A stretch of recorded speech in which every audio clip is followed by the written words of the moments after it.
keldi. Ularga muhim topshiriq berildi. Tinchligimiz xavf ostida. Sinovli kunlar yaqinlashmoqda. Lekin sizlarda tanlov bor. Yoki ish joyingizga qaytib xizmatingizni davom ettirasiz. Yoki hayotingizni xavf ostiga qo'yib, jinoiy guruhni fosh etishda ishtirok etasiz. Biz tayyormiz.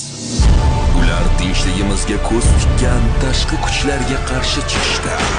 Chunki biz yurtimizni himoya qilishga qasamyod qilganmiz. Ularni bugunoq to'xtatmasak, ertaga kech bo'ladi. O'ylab ko'r. Biz keyingi jinoyatni oldini olishimiz mumkin.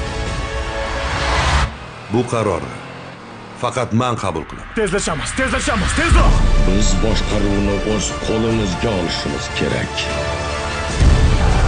Olg'a! Jonini xatarga qo'ygan 3 o'g'lon, mardlik va jasorat timsollari. O'zbekiston Respublikasining konstitutsiyaviy tizimiga qarshi bir qancha xatti-harakatlarni amalga oshirganlikda shubhalanasiz. Shunday ekan, qo'lingizni ko'taring.